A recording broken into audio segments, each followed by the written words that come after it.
আন্তর্জাতিক কূটনীতির মঞ্চে হুট করেই যেন বেজে উঠল বাংলার বাউল সুরের এক জাদুকরী ফিউশন। আমার বন্ধু জাদু জানে। হ্যাঁ, ঠিক এই দৃশ্যটি দিয়েই মঙ্গলবার সকাল থেকেই তোলপাড় সামাজিক যোগাযোগ মাধ্যমগুলো। সদ্যই 2 দিনের মালয়েশিয়া সফর শেষ করেছেন প্রধানমন্ত্রী তারেক রহমান। সোমবার রাতে তিনি পৌঁছেছেন চীনে। এইদিকে মঙ্গলবার সকালে মালয়েশিয়ার প্রধানমন্ত্রী আনোয়ার ইব্রাহিমের অফিসিয়াল ফেসবুক পেজে প্রকাশ করা হয়েছে বিশেষ ভিডিও চিত্র। 2 মিনিট 40 সেকেন্ডের সেই ভিডিওতে প্রধানমন্ত্রী তারেক রহমানের মালয়েশিয়া সফরের সেরা মুহূর্তগুলো এক করা হয়েছে।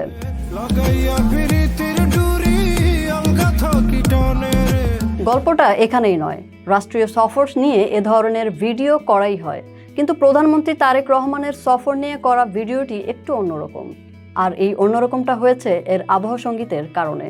রীতিমতো চমকই বলা চলে। পুরো ভিডিওর ব্যাকগ্রাউন্ডে বেজেছে কোক স্টুডিও বাংলায় প্রকাশিত হাবিব ওয়াহিদ এবং তাজিকিস্তানের পপ তারকা মেহরনিগ্রি রুস্তামের গাওয়া সেই জনপ্রিয় গান আমার বন্ধু মহাজাদু জানে। আমার বন্ধু মহাজাদু জানে। বাউল সাধক দূরবীন শাহের শিষ্য খোয়াজ মিয়ার লেখা গানের সঙ্গে ফরাসি কবিতার ফিউশন যেন দুই দেশের দীর্ঘদিনের বন্ধুত্বকেই আরও শক্তভাবে তুলে ধরেছে।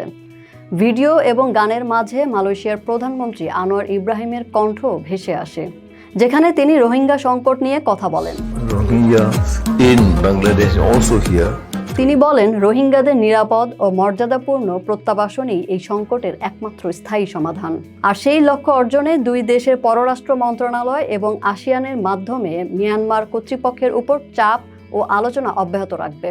ত্রয়োদশ জাতীয় সংসদ নির্বাচনে নিরঙ্কুশ জয় এবং ক্ষমতায় আসার 4 মাস পর প্রথম বিদেশ সফর নিয়ে মালয়েশিয়াকে বেছে নেন প্রধানমন্ত্রী তারেক রহমান, যা দুই দেশের দীর্ঘ সম্পর্ককেও ইঙ্গিত করে। একই ইঙ্গিত যেন পুনর্ব্যক্ত করলেন মালয়েশিয়ার প্রধানমন্ত্রী তার দেয়া ভিডিও এবং সেখানকার গানের মাধ্যমে। ফলে এই ভিডিও শুধু একটি সফরের নথি হিসেবে থাকেনি, হয়ে উঠেছে কূটনৈতিক সম্পর্কের সাংস্কৃতিক উপস্থাপন।